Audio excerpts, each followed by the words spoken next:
Welcome back, denizens of the Watchtower, citizens of planet Earth, to another episode of Justice League Revisited. I'm one of your hosts, James Enstall of Geek to Me Radio. Right on the other side of the Zoom screen, I can see her tropical surroundings behind her right there. The voice of Wonder Woman, Susan Eisenberg. Hello to you. Hello to you. I'm in a different location this week, so my audio is going to sound a little different. So I apologize for that. It's not as pristine as I hope it usually is, but I'm here. So here we go. Showing up. That's always, and I've just noticed I've got some mowers outside my window. I can hear them now. Hopefully that's not coming through the microphone too loud. I'm trying to turn it down. Okay, good. I'm excited for this one, and I was even more excited when I went back to rewatch it. We're covering today A Better World. Rewatch it or revisit it? Revisit it. Sorry, see, I slipped. Branding is not my strong suit, so that's all right. Not mine either. A Better World, though, this two-parter, it's the 18th storyline overall. Episodes 37 and 38 in the grand run. Episodes 11 and 12 in Series 2. This was written by Stan Berkowitz, who will be our guest today. Directed by Dan Reba, with a lot of great voice talent, which we'll talk about that more when we get into the show, some of the voice talent who came in for this one. But, whew, it's a heavy episode. It's such a brilliant episode. I mean, I will ask Stan obviously about the script, but it was just so perfect. It had so much in it, and I couldn't have enjoyed watching it more. I thought it was dynamite, and I'm really curious because there are certain scenes I have questions about, and I mean, didn't you think like between among the direction, the acting, and the script, it doesn't really get much better than this, in my opinion. I thought it was as good as it gets. No, this is a standout, and that's saying something, because season 2, wow, we've talked about previously, and I don't want to sound like, oh, this episode's my favorite, like I say that every episode, but this, right. I wouldn't say this episode is my favorite, but it is memorable, it is well-written, well-directed. The people talk about this all the time with Superman, obviously, and Batman. What I don't think gets enough credit is Michael Rosenbaum's Flash. He's the comic relief, but some of the scenes he has are really kind of special scenes throughout the course of this two-parter. Now, did you think of him as the conscience of the League? When you think of the character, did you? Because I always thought it was more Jean than Flash. So that was like, and it's interesting to me. What are your thoughts about that? I bring it back to, if I may make a Buffy the Vampire Slayer analogy. You may, and I know you will. Thank you. Xander is the heart of the group. And when season 4, when they all combine their powers to become Super Buffy to take out Adam, they say that Xander is the heart of the group. Willow's the brainy one. Giles has the wisdom. Buffy's the strength, but Xander's that heart. I always feel like Flash, Wally in this episode, this series, is more of the heart of the League, if that makes sense. Because I do agree, John's more the conscience. Yeah, I agree with that. I think that's a very good assessment. I know, I think that's right on, actually. I'm more of a, like, Sex and the City conversation. Like, are you Samantha? Are you Carrie? That's more my conversation. Okay. But sure, no, I get where you're coming from with the Buffy thing. Yeah, I get it. Yeah, and hopefully some of our fans will appreciate the reference out there.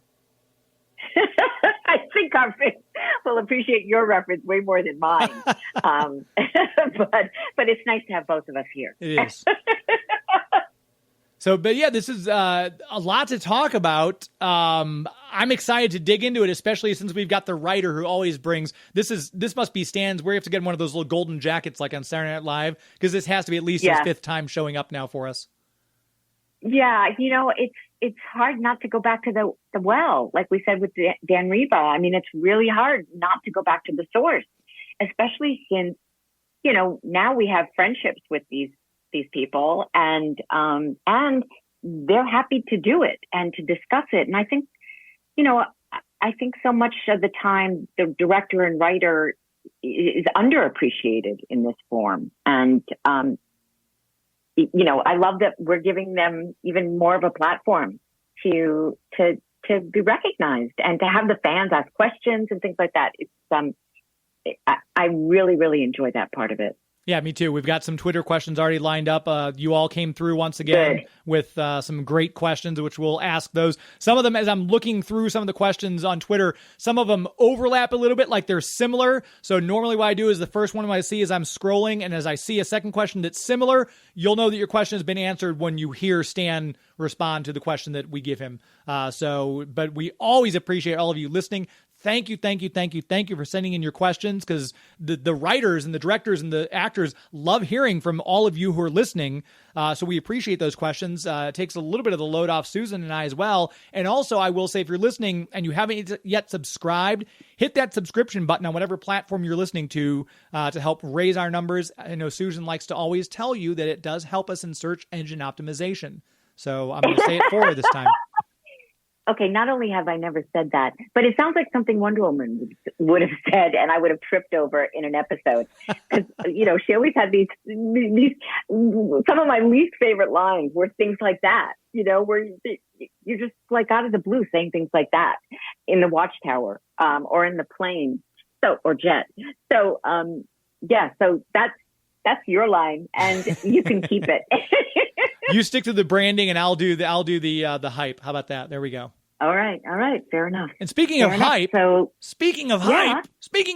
yeah, here he is, the writer of this particular episode, back for another go. We couldn't do it without him. Stan Berkowitz, thanks for your time. You're welcome. How are you? Good. We're good. Well, we could have done it without him, but we would have been you could have. We might have struggled a tad. We would have struggled. This is so great to have you here for this, because it's I love this episode. I think it's a brilliant episode, and to have you here explaining it and giving us all the background to it is just it's such a gift. So thank you for joining us for this. Happy to be here. And if I couldn't have made it, you'd go with George Newbern, wouldn't you? It is Superman's show, and I think George did a great job doing it. In looking back at it, in looking back at it, I think it definitely is Superman's show. But in writing it, it was Batman's show, because we had the dialogue between the two Batmen, and that was a big deal and not terribly easy to write or to even produce. But it worked out well. But overall, in watching it, just last week, I think it really is a Superman show. No offense to Wonder Woman. No, I agree with you. It is Superman's show, and he drives so much of it. And as much as I enjoyed all the antics with the two Batman, because seriously, I mean, like we needed another Batman. It is Superman's show. I mean, because so much of it is his emotional journey, and I thought George was fantastic and so nuanced. And you could just really feel his grievances. Like you really felt them. Like he has so many grievances, and this had everything for me. It had psychology, it had action, it had humor where I didn't expect it. Like I literally laughed out loud with the robot heads and what they said. I loved it. I mean, I thought it was, and this was like a defining episode for the DCAU. I came to find out when I did some research. James, you know all about that, so I'll let you handle all those questions. But the fans they revere this episode because of what it meant to the DCAU. And I think also it's something that works for adults as well as for children. Mm-hmm. Because plot-wise, for an adult knows there will never be, nor can there ever be, a Superman.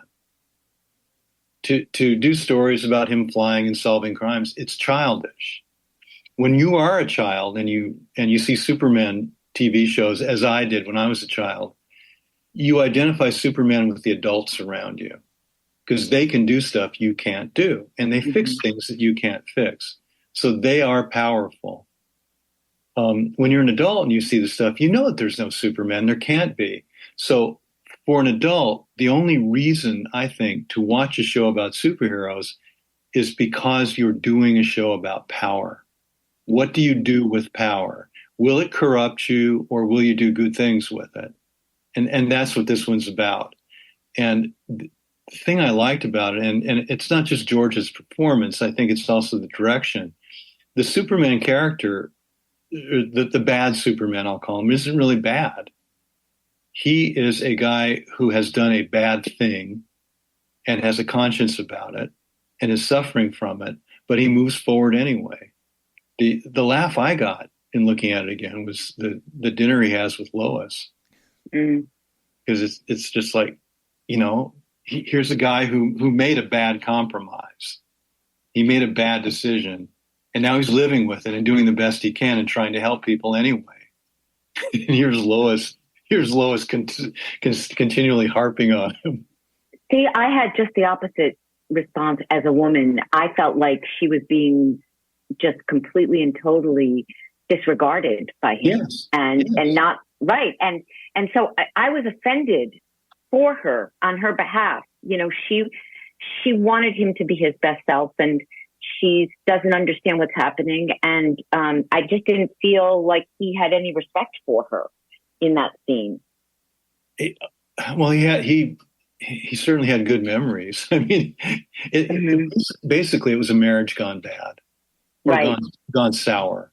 Right. A marriage that had lasted a really long time, and they've been through a lot of bad stuff, and now they kind of tolerate each other. He doesn't despise her.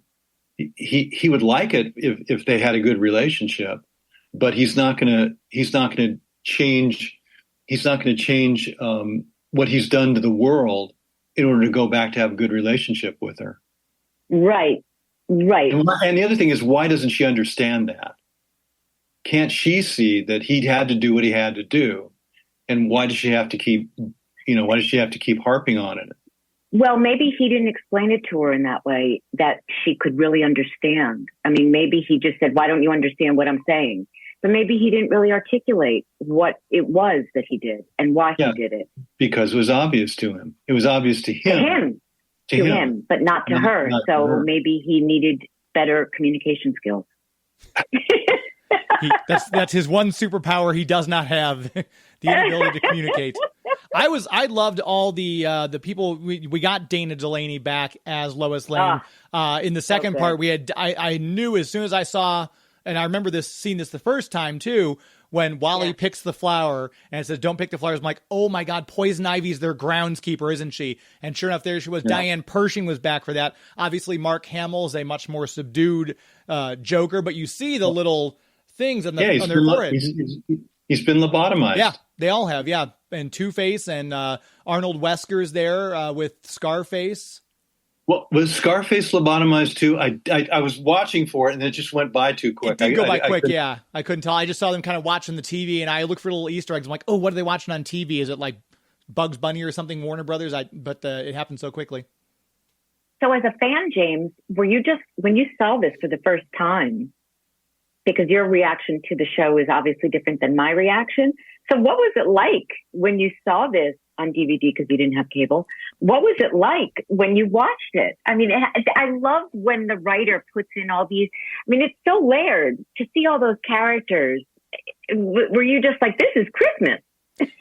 It was cool because I sensed immediately the gravity of like, man, this is a deep, hardcore episode because this is, this basically an alternate version. It was kind of like, and I'm sure Stan, you're a comic book fan too. This was like the Justice League of Earth 3, who are the crime syndicate. It's just in Justice League form. That's where it started. Sure, it started. Yeah, I read that. Rich Vogel wanted to do a crime syndicate, so I went back and read the comic book, which I remember from a child, and I saw it again. And I went, no, this is stupid. The crime syndicate. Well, everything is good. What's good is bad, and what's bad is good in this dimension, and that was just lame. No, we didn't have Lex Luthor as a superhero because the bad guys are good guys on Earth 3. But I liked and I'm sure this is probably a Bruce Timm thing.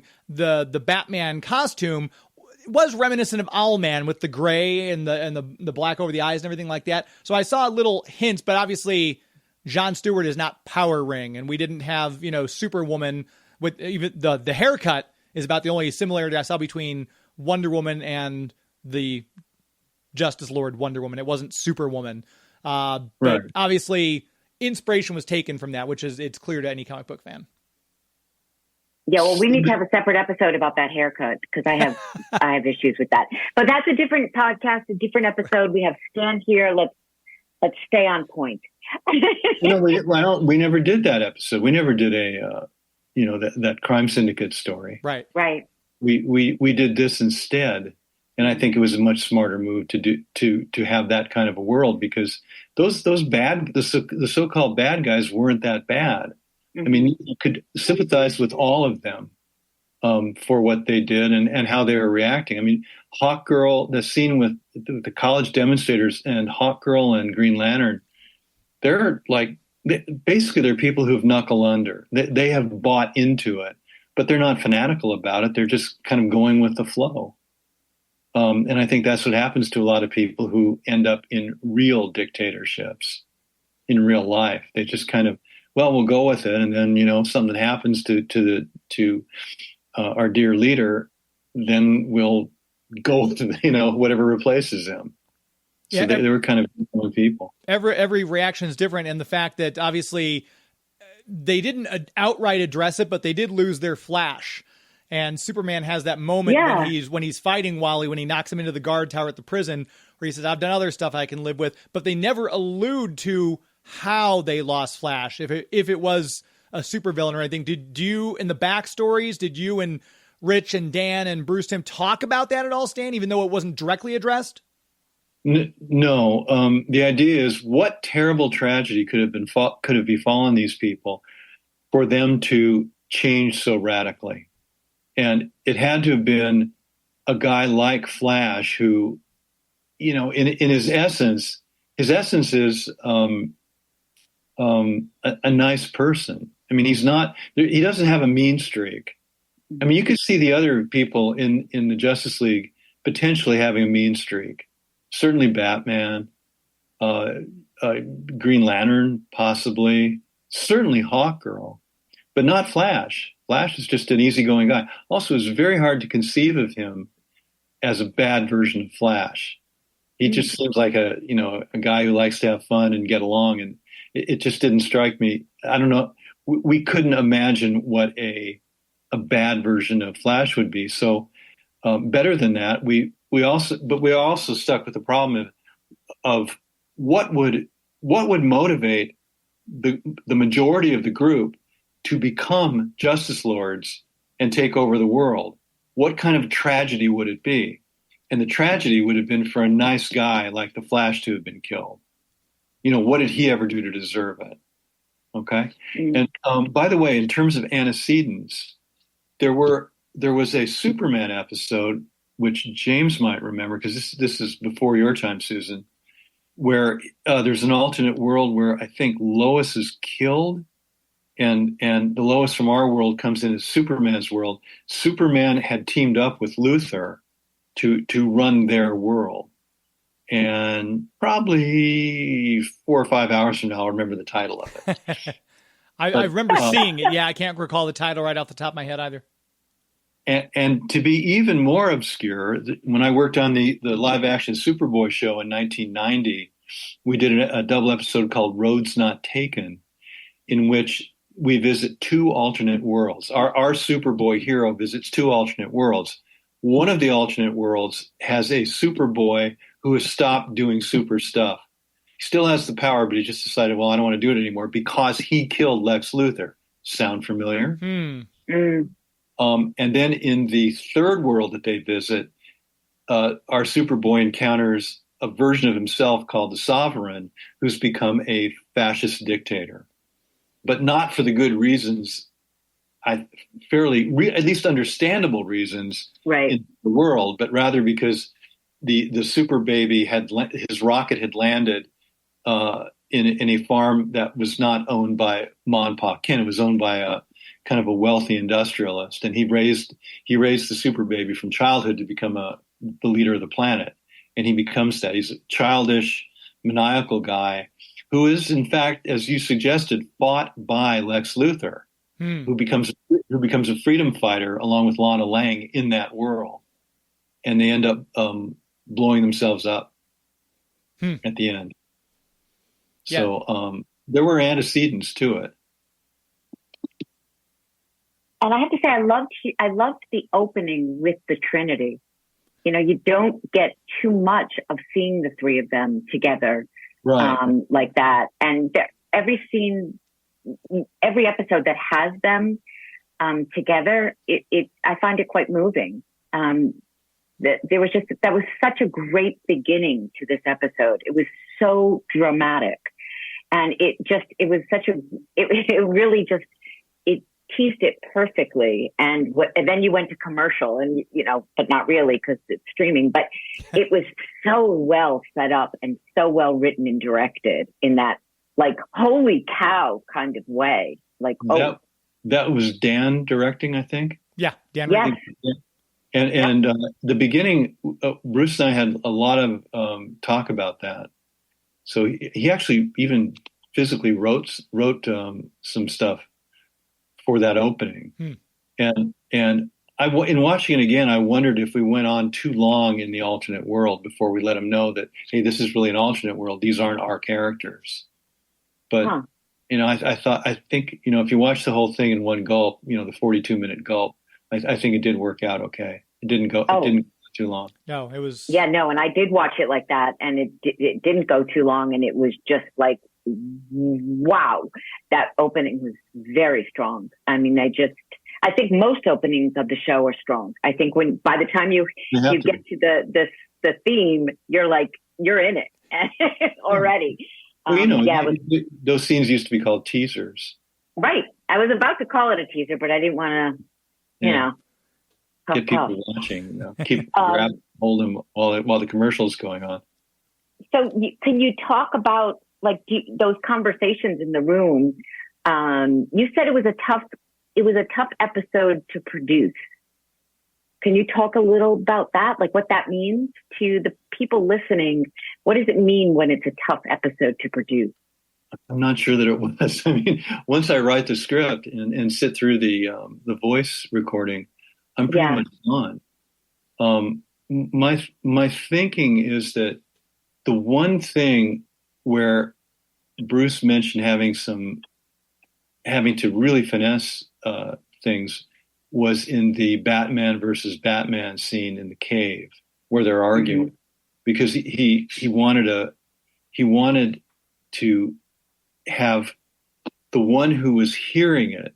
It was always on the one who was hearing it, not on the one who was speaking. And usually it's the opposite. You see the person speaking, but in that particular scene, the cutting is such that the voice is always coming from off screen and you're seeing the reaction of the person. That's not an easy thing to do, I don't think, in terms of animating it, because it's not conventional work. We do have on Twitter at Anthony3270 says, and I'm just timing it for this part you just mentioned, Stan. Question? I don't have a question, but the scene where Batman is fighting his counterpart is hands down one of the best written scenes ever. The dialogue is so good, especially with that last line that Justice Lord Batman says. So yeah, whatever you guys did, it worked well because Anthony was obviously very impressed. Yeah, but for Anthony, it really wasn't the last line. The last line is when they're in the car and our Batman says, "Mom and Dad would be so proud of you." Because you can argue in general, oh, it's better to have liberty and a little danger than to have no freedom but safety. That argument's been made all the time, but it's abstract.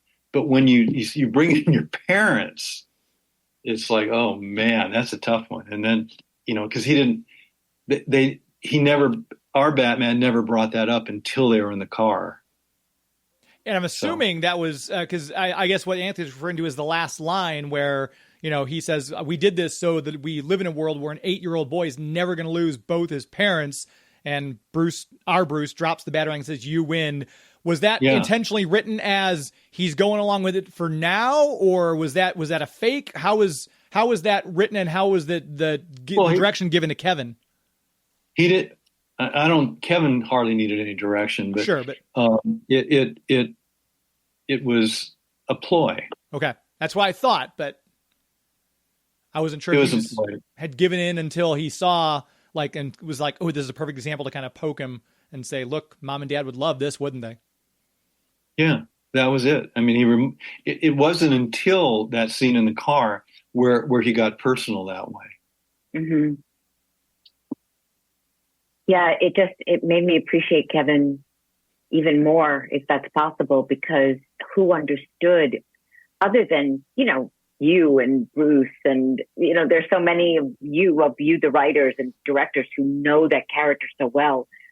But it was such a perfect opportunity for Kevin to really show his understanding of that character. And both characters, because the bad Batman had gone through very significant changes that had changed him a lot. And the bad Batman, the Justice Lord Batman, I shouldn't call him the bad one, had really changed significantly. I mean, he's mm-hmm. going along with, a dictatorship. Mm-hmm. I mean, in Frank Miller's Dark Knight, you had kind of the Superman in that one is almost a brainless super patriot, completely unsympathetic, and Batman fights him. He becomes his arch enemy. In this one, you see that they're still the same people, but they've compromised, and that compromise has stained them, and they know that they're stained. And then they go, but then you go on with life anyway, as happens when people do compromise. Not to get too political here. Oh, I was just about to say the same thing. Not to get too political. Go ahead. No, you go ahead. You're the writer. Well, I mean, you have with at least one political party, and maybe both, you have people who look at a charismatic leader who can bring in all the votes, and no matter how eccentric or occasionally how despicable he or she might be, they go along with it.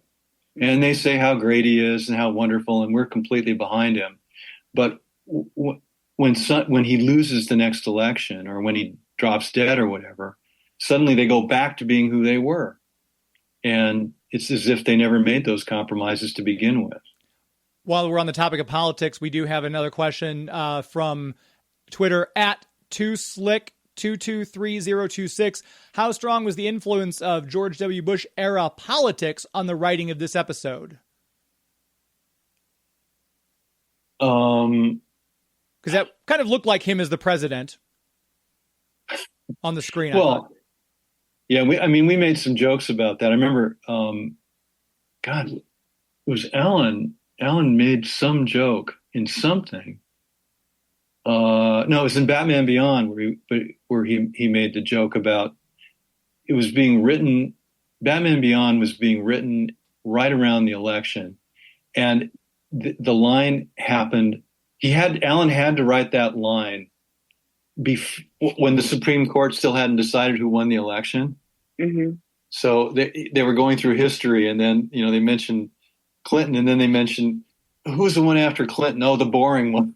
So, that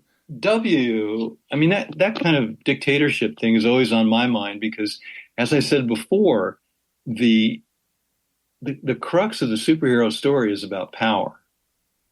So whether it's physical power or political power, and the misuse of it. So that was always on my mind. But I think this is dated to 2002. This one was 2002, yes. Where W was still kind of reeling from the attacks on September 11th, and there was still a lot of sympathy for him. So no, I wasn't trying to make a big deal out of it. It was later in 2003 when he invaded Iraq that I just thought, man, this is some Mussolini stuff. Mussolini invading Ethiopia.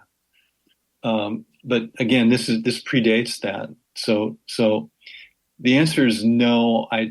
This episode was not an attack on W. Yeah, it wasn't necessarily meant as an attack. Just like I said, I noticed the president kind of looked like him, and they were just asking if that era of politics was any, because that was kind of, and again, we'll go down a rabbit hole here. Let's not do that, because I don't want anyone listening to be upset like, oh, they're talking about this politic thing or that politic thing. In an election year, we're trying to give you all an escape from that. So I don't want to go too far down any rabbit hole one way or the other.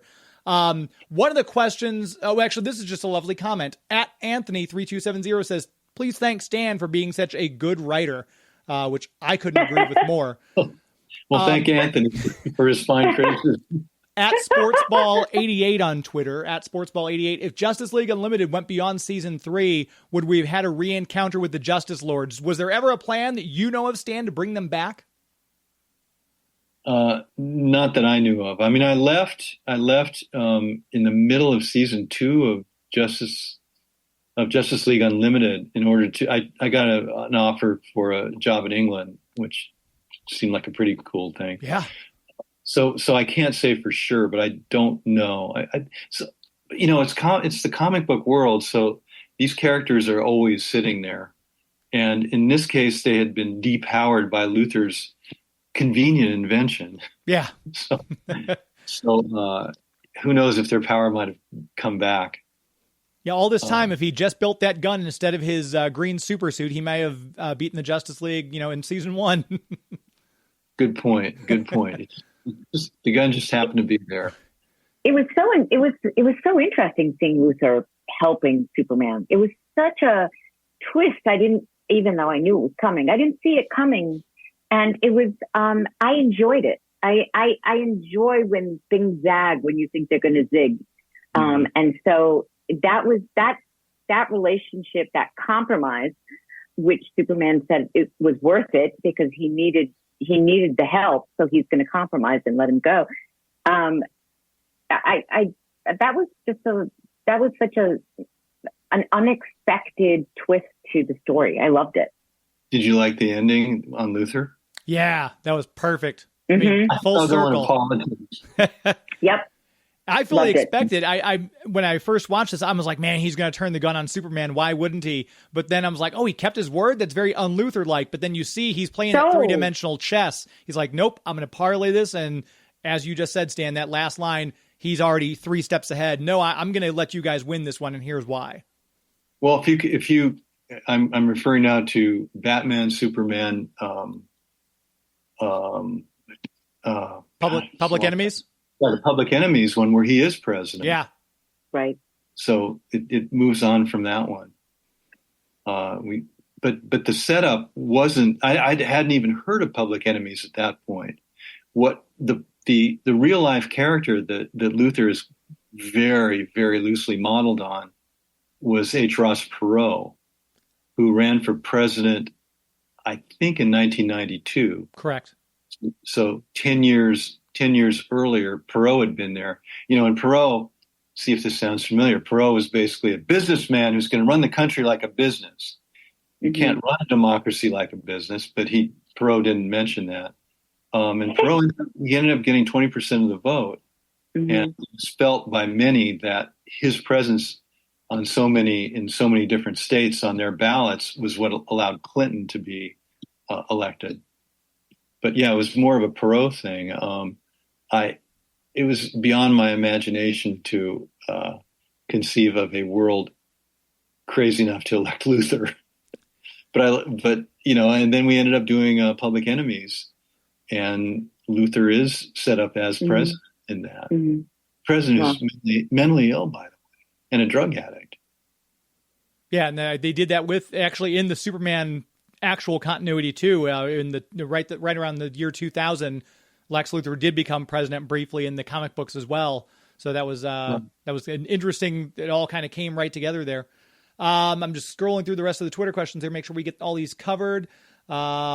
At DK of 2001, did you have any idea that this 2-parter would go on to influence the entire Justice League series, both the comic and the series going forward? No, but I'm happy it did. You never know. you never know how an episode will be received. Right. There are plenty there, especially for Batman Beyond, where I thought, hey, this is really good, and people just won't even discuss them now. It's like I never wrote them, and no one's even heard of the episodes. So it's really unpredictable. I mean, people might have looked at the better world and said, we don't like to see our heroes being corrupted like this. But I think maybe the reason that they're drawn to it is that the corruption is so easy to understand. Because Luther, at the beginning of the episode, gives the alternate Superman so many good reasons for killing him. You really should have done this. This is your fault because I'm crazy and you wouldn't kill me. If you had simply done it, we wouldn't have gotten to this crazy point where the whole world's about to go to war. Yeah. It's very tempting. It tempted him, and Superman yielded to that temptation. And of course, that made him a different person. And that's always the question. I mean, whether or not the hero should cross that line, because we saw it when Hal Jordan went insane and scooped up after the destruction of Coast City in the comic books. As part of the Reign of Superman fallout, he goes into the central battery in Oa and he collects everyone's power ring. He's killing Green Lanterns to accumulate all the power. And he ends up fighting Sinestro. The Guardians put Sinestro to try as a last-ditch effort to stop him. And Hal Jordan's about to snap Sinestro's neck. He says, I should have done this a long time ago. And Sinestro says, yeah, you know what? You really should have. Crack. It was just one of those things that always does the hero cross the line. And now we see in pop culture with Authority and The Boys, especially that series, that this is what happens when superheroes do decide to cross that line. Well, those superheroes in The Boys were raised to cross that line. Sure. Yeah. So I don't know that they had any moral compunctions about it. I mean, those guys were born with their superpowers. Have you seen it, Susan? No. Good acting. This is why I'm so glad I have a co-host. It's really good acting.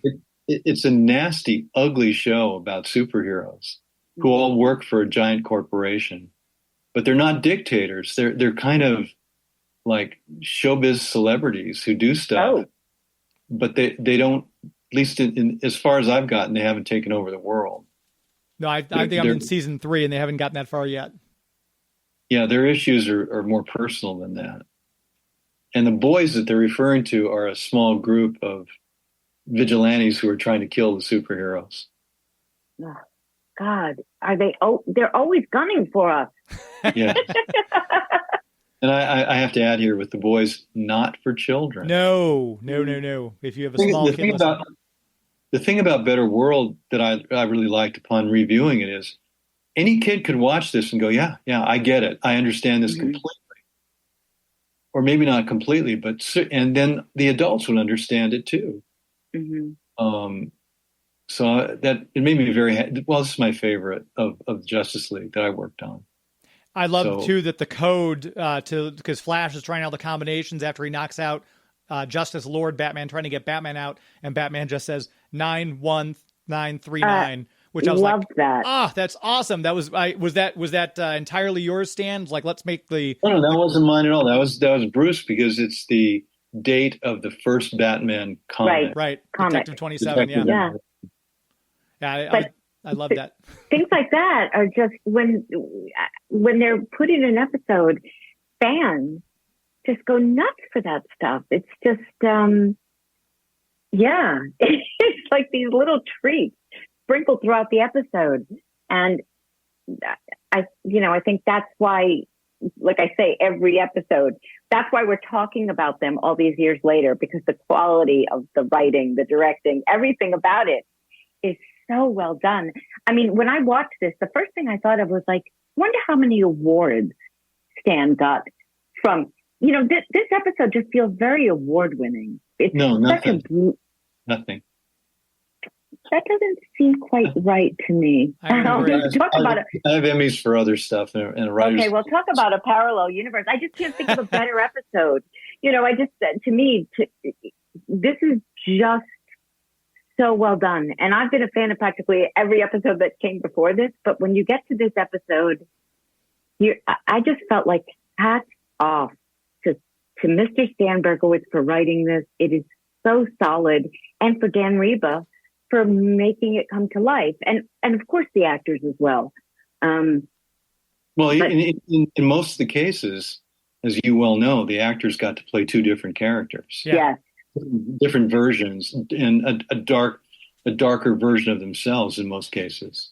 Mm-hmm. But none more than Superman and Batman. I mean, really, they really got to sink their teeth into that material. I got the feeling that this Batman had simply been dragged along, that he just kind of went along with it. Whereas this Superman was someone who had really changed, and he had a conscience. Right. He had a conscience about it. He felt bad about it, but he, there was never the moment where he said, "Oh yeah, you're right. I should give but in." He didn't feel bad enough. Like it's like he felt bad, but not enough to change, to go back, to do it differently. So Batman did. Batman, because Batman wasn't the one who provoked by killing Luthor. Batman was the one. He looked at the burning flesh that Superman had left there. Yeah. And thought, all right, well, this is the new world we have to deal with, and I'll try to do the best I can. Mm-hmm. And he's here. You find him a couple of years later, peering into different dimensions, because there's not really much for a vigilante to do anymore. Everybody's fallen in line. And by the way, that you asked about politics. There's a bit about littering in episode 2. Yeah. Batman's driving around. The two Batmen are driving around, and they see litter on the ground, or they don't see any litter. And Batman says, "Why isn't there any?" And the Batman of that world says, the Batman of the other world says, "Well, if you obey the small laws, you're going to obey the large ones." In New York, when Giuliani was mayor, that's what they did. They said, "We're enforcing everything," because back then in the 70s, in the late 70s, New York was a mess. You couldn't go to Times Square, et cetera, et cetera. A lot of street crime, and Giuliani's answer to that was, "No, we're going to make them pick up everything. We will not tolerate broken windows. We won't tolerate anything." And for that reason, maybe for some other reasons that had nothing to do with what Giuliani did, crime went down in New York City. It's a relatively safe city now, despite what you might hear during the political campaign. So if there was any politician that I was looking at in 2002, it would have been what Giuliani did, back in the 80s, about making sure that we're going to enforce the little laws so that there'll be more respect for the big laws. Susan, I've got a note that I underlined here. It says, "Tiara Boomerang." You got to nail your counterpart with the tiara. That was really cool.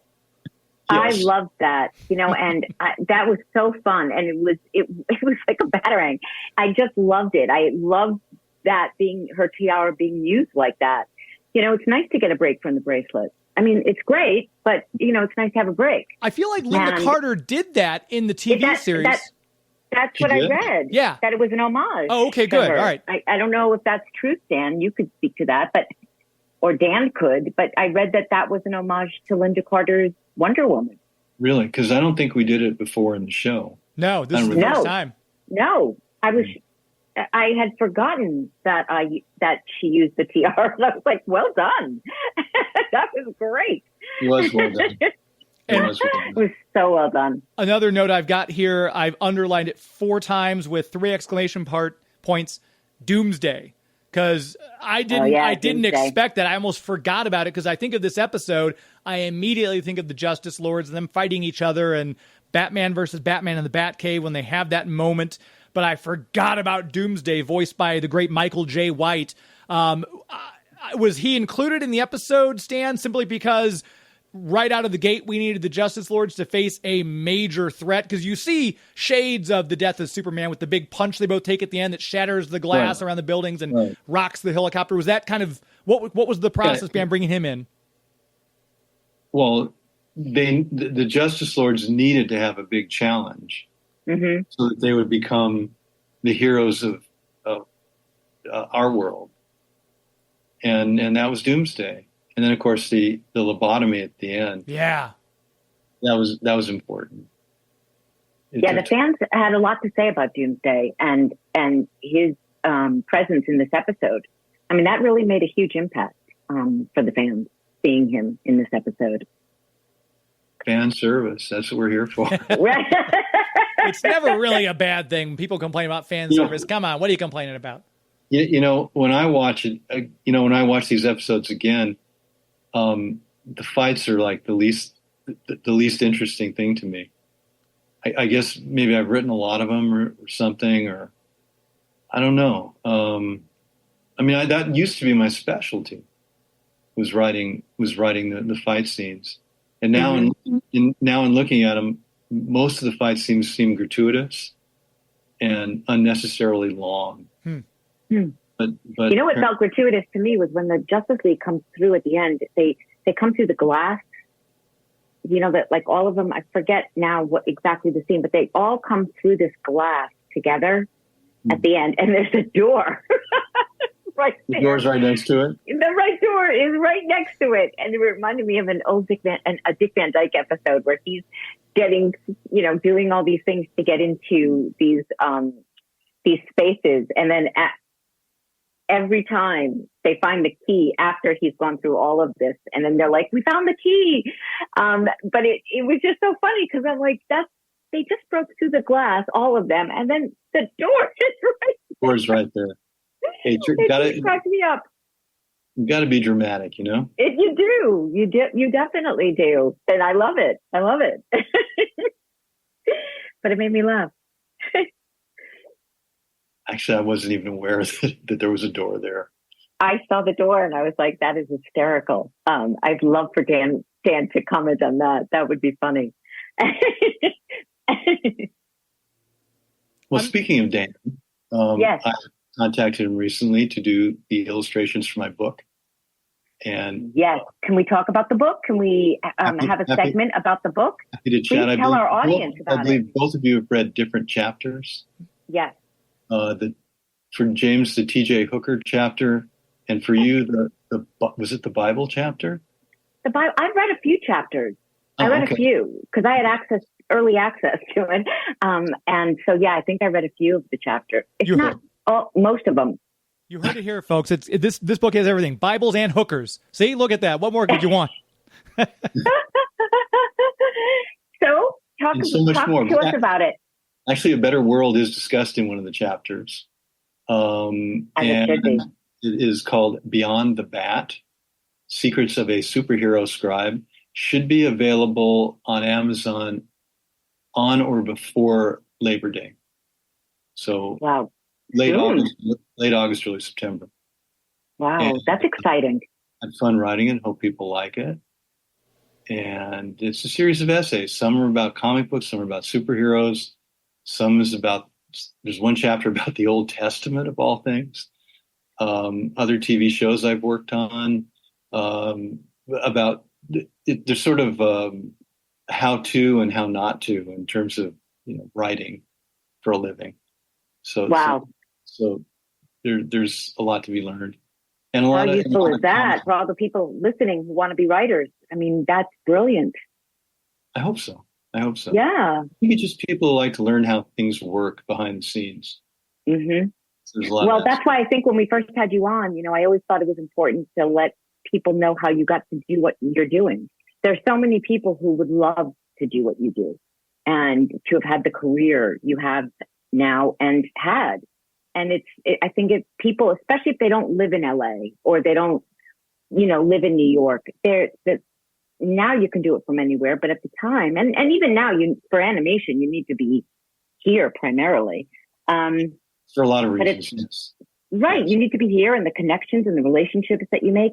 But I think that hearing everyone's origin story is so important, because even if people don't want to really, people are going to find this interesting. Yes.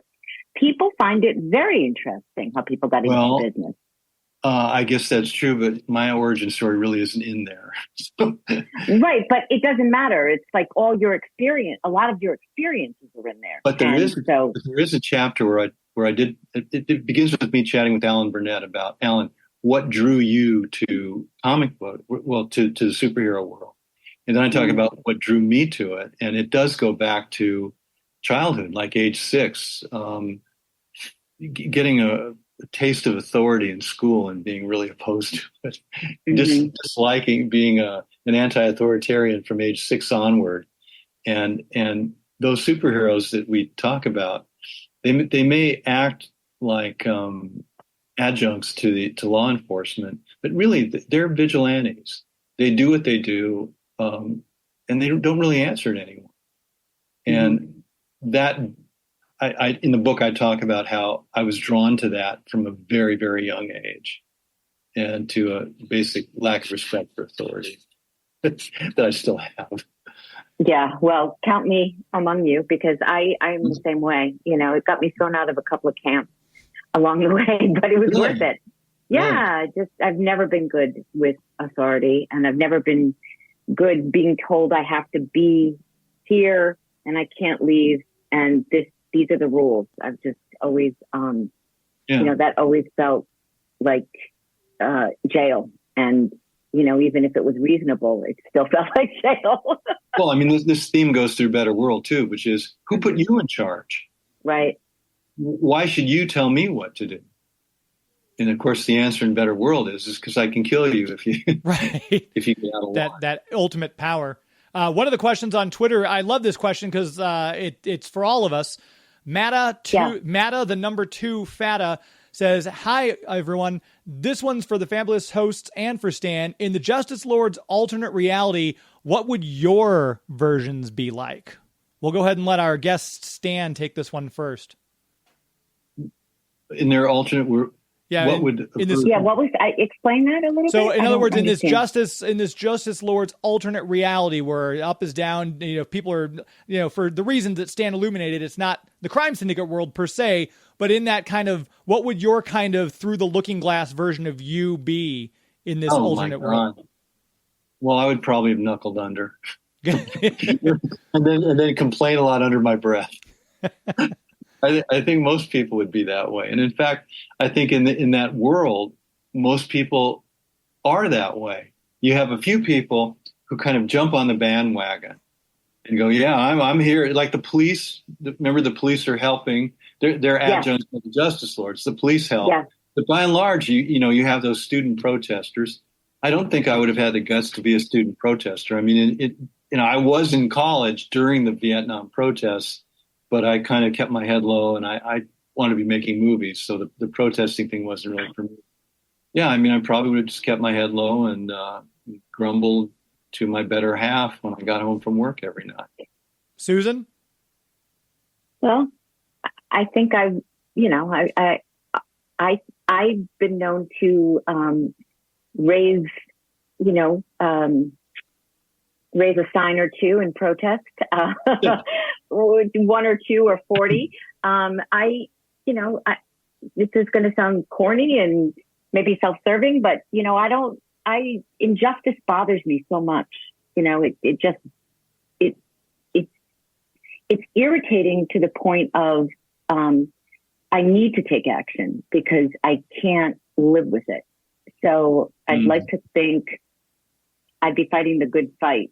I like heroism. I'm like one of those people that thinks that Superman being Superman is lovely. He's everyone says he's so boring. He's so this. When I have to do Wonder Woman in Injustice, and have to be so awful, it's not natural to do Wonder Woman like that for me. I believe in her, better angels, and I believe in that for for all of us. So I don't know if I answered the question, but I would have been one of those picketing students. That's for sure. I'd probably been in jail next to the guy in the restaurant because I was like, hey, you know what? He's not wrong. The food's horrible here. And I would have gotten hauled off as well. So you probably would have had the 2 little holes in your head. Yes.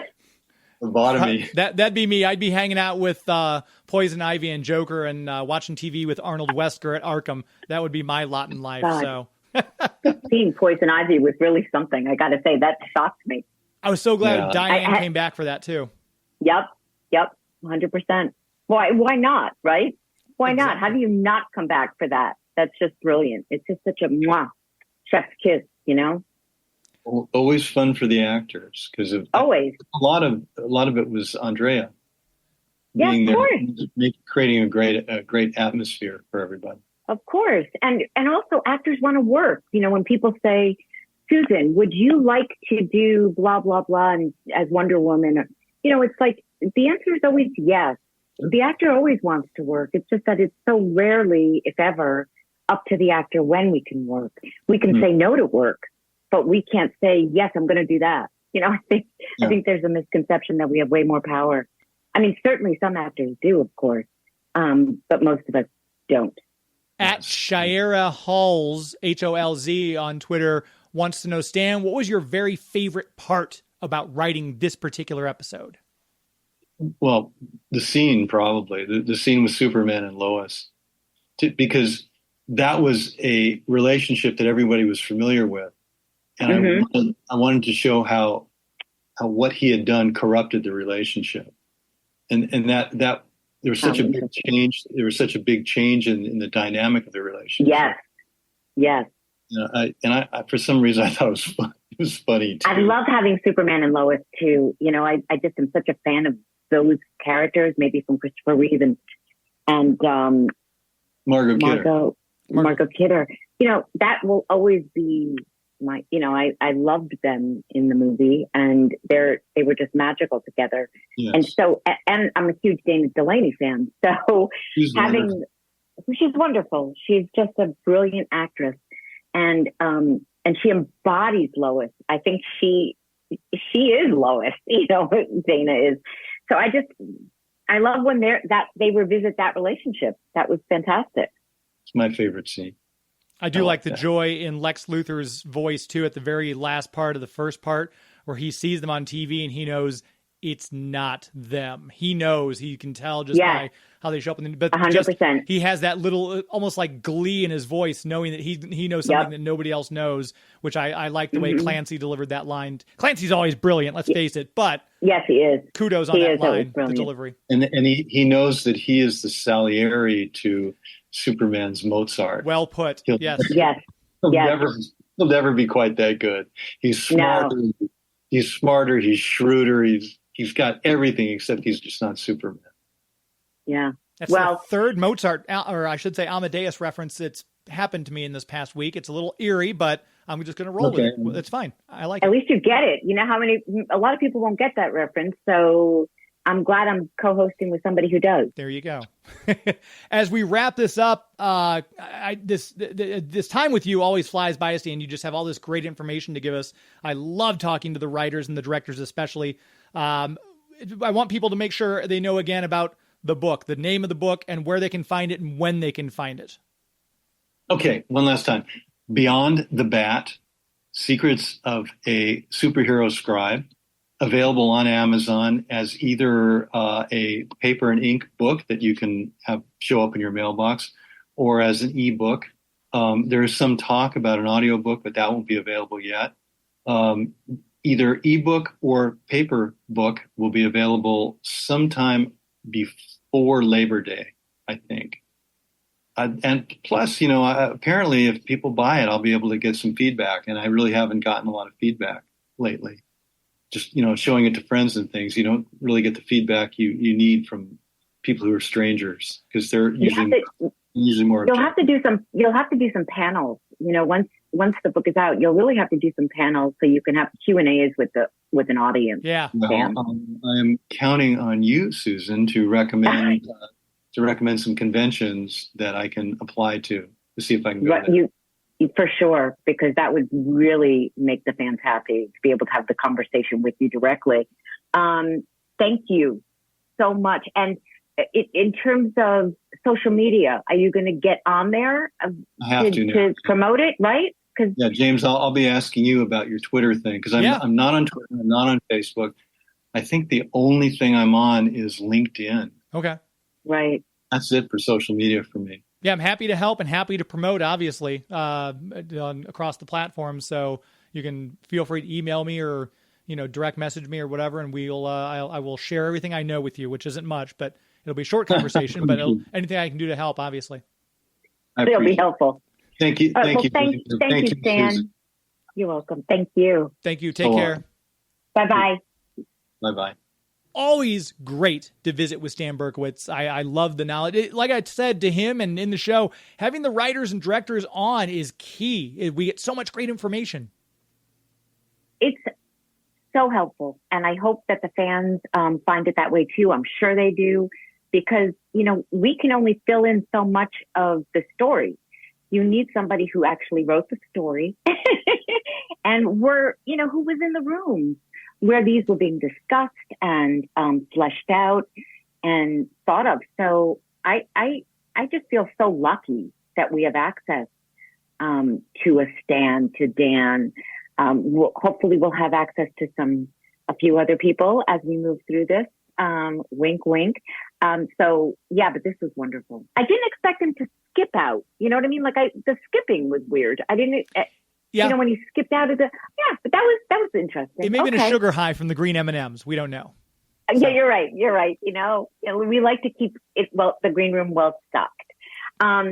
So did you get every question you wanted answered in this episode? Yeah, I think so. And again, as I said in the intro, thank you to all of you, the listeners, who got your questions in. We love those questions. I like having them, just because it's some of you think of some stuff that I would never have thought of, like the question about what would we be like if we were in that world. That was a fun one. It was. It was fun. It was fun, and also, like you said in the intro, it lightens the load a little bit, because it's like it's questions. If there's a lull in the conversation, it's always easy to go to the questions. I go to the questions, and also it gives the fans a way to directly converse with our guests. And I think that's, if we can do that, it's no fun if we're not bringing the fans into the conversation. Yeah. I think that's like, we're here to serve the fans too. And we want them to be a part of this. So, and like I say all the time, and like James said in the intro, if you haven't subscribed to the podcast, please do. It really helps us. James will tell you how. But it really does help us. Like, the more subscribers we have, the better it is. And leave a review for us, because we read every one and we want to know your feedback, unless it's negative, in which case keep it to yourself. No, I'm kidding. Exactly. If it's constructive, you can share it. But we hope you enjoyed listening to him. He's such a terrific guest, and I'm so thrilled for his book. I think it'll be fantastic. Beyond the Bat. That's a great title. That is. I think it's going to be, I think a lot of people, especially if they're familiar with Stan now from having him on our show so much, I think people are going to want to get that and be like, oh, he's, because we talked about that when we first had him on the very first time. He's done a lot of stuff, a lot of really cool projects. So it's kind of neat to hear that from an industry veteran.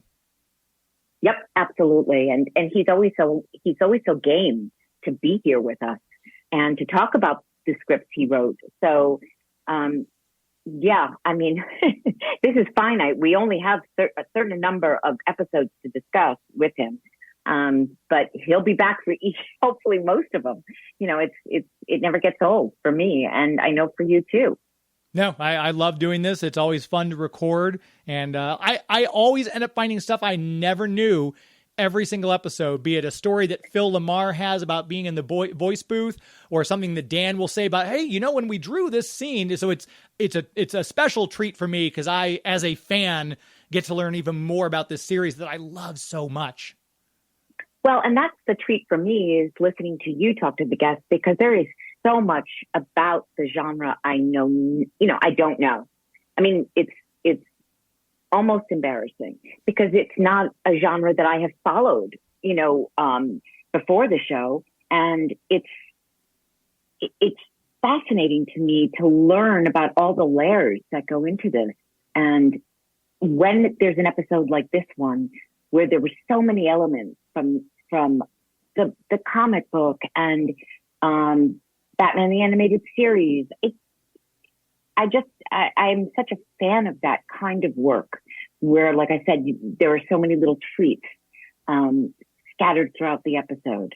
And so many of those I don't even get when I'm watching it, because, like I said, I didn't grow up with the comic books, and I didn't grow up with Batman the Animated Series and all of that. But I'm so here today to appreciate all of those things. I couldn't appreciate it more. And there's a lot to appreciate as we make our way through season 2 of Justice League, the animated series. If people do want to find out more about you and keep up with you, Susan, and send you emails and maybe cash donations to your home, expensive gifts, how would people get a hold of you? Flowers. So Susan Eisenberg 1 on all the social media platforms. And then SusanEisenbergVoice.com is my website. And it has all, like, if I have any upcoming Comic-Cons, like I'm going to Ireland. I don't know when this will air. It might be after, but I'm going to Ireland in August for a Comic-Con. And I'll be joined there in Dublin with Andrea Romano and George Newbern and Maria Canal-Ferreira. So it'll be. I'm really excited for that. But like I have all the podcast episodes on there. So yeah, just, if you need, and you can email me from the website. I do get those emails. So that's where you can find me. Where, pray tell, can we find you? Well, I know where I can find you. Yes, you can just direct dial me if you'd like. But yes, for everyone else out there who doesn't have my number, you can find me every Sunday night. We do live radio shows on the Big 550 KTRS 550 AM. If you're not local to the greater St. Louis listening area, though, that's fine. You can check us out online if you subscribe to the Facebook page, facebook.com/geektomeradio, youtube.com/geektomeradio. Whenever my executive producer, Joey V., who helps us out a lot with this podcast, actually, whenever he's in studio with me, we run video as well, so you can watch us do our live show. We have a lot of cool guests coming up for the month of August. We closed out July really strong. We actually just had Dan Reba on talking about the animated series Cops, if you're an 80s cartoon fan, along with Kevin Altieri. We three of us broke that episode, or that series down. It was really fun.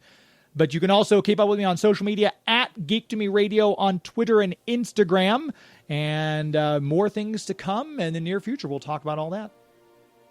Okay, well, so that's another one in the can, right? It's done. The can. It's canned. It's done. All right, well, listen, everybody, thank you for joining us once again. And please stay tuned, because as I always say, the conversation continues.